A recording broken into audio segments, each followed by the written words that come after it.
अहम ख़बर आहे त हज़रत कलंदर लाल शहबाज जे 772 उर्स मुबारक जो आख़िरी ॾींहुं आहे। वज़ीर आला सिंध जे सेवण आमद थी आहे। त कलंदर जी मज़ार ते हाज़िरी भरी वई आहे। ब्रेकिंग न्यूज़ आहे त हज़रत कलंदर लाल शहबाज जे 772 उर्स मुबारक जो आख़िरी ॾियारो आहे। वज़ीर आला सिंध जी सेवण आमद थी आहे।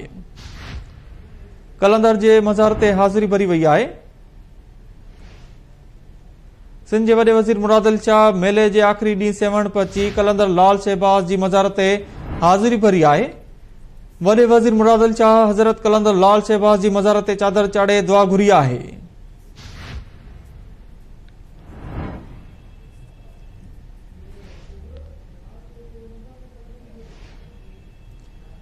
हज़रत कलंदर लाल शहबाज जे 772 उर्स मुबारक जो आख़िरी ॾींहुं आहे। वज़ीर आला सिंध जे सेवण आमद थी आहे। कलंदर जी मज़ार ते हाज़िरी भरी आहे। सिंध जे वॾे वज़ीर मुराद अली शाह मेले जे आख़िरी ॾींहुं सेवण पहुची कलंदर लाल शहबाज जी मज़ार ते हाज़िरी भरी।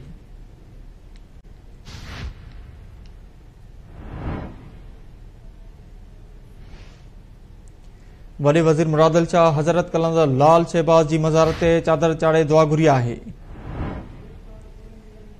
इन हवाले सां लाइन ते मौजूद आहे ज़ुल्फ़कार सोलंकी। जी ज़ुल्फ़कार, तफ़सील ॾिजो।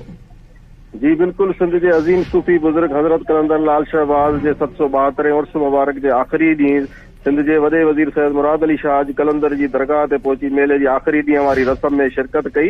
वॾे वज़ीर कलंदर की मज़ार ते चादर चाढ़े फातिहा ख़्वानी कई ऐं मुल्क ऐं सिंध की खुशहाली लाइ दुआऊं घुरियूं। औकाफ़ खाते के सूबाई सेक्रेटरी मुनवर अली मैसर वॾे वज़ीर के सिंधी टोपी अजर के तोहफ़ो पेश कियो, जॾहिं त DC जामशोरो चेयरमैन मेला कमेटी अली ज़ुल्फ़कार मेमण वॾे वज़ीर खे यादगार शील्ड पेश कई। उन मौक़े ते सिंध जे वॾे वज़ीर सैयद मुराद अली शाह मीडिया सां ॻाल्हाईंदे चयो त अल्लाह खां दुआ आहे त आवाम खे जेके मसइला दरपेश आहिनि ईंदड़ हुकूमत उन्हनि खे हल करण में कामयाब थिए। हिन वक़्तु मुल्क जे समूरियुनि सूबाई असेंबलियुनि में वज़ीर आला जी चूंड थी चुकी आहे ऐं हिकु ॿिनि ॾींहनि में वज़ीर आज़म जी चूंड बि थी वेंदी।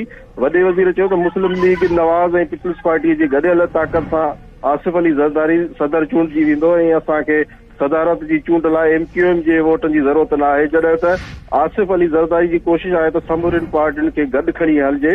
वॾे वज़ीर चयो त आसिफ अली ज़रदारी उहो सदर आहे जंहिं पंहिंजा इख़्तियार बि ख़तमु कया। सदर वफ़ाक़ में इस्तेकाम जी अलामत आहे। ज़रदारी अॻे बि सभिनी खे गॾु खणी हलियो ऐं हाणे बि गॾु खणी हलण जी सलाहियत रखे थो। वॾे वज़ीर PTI पारां IMF खे लिखियल ख़त ते अफ़सोस जो इज़हार कंदे चयो त PTI खे पंहिंजी ग़लतियुनि मां सबक़ सिखणु घुर्जे। उहा मुल्क जे लाइ सुठी ॻाल्हि न आहे त IMF खे ख़त लिखी हुकूमत सां ॻाल्हियुनि खां मना कयो वञे।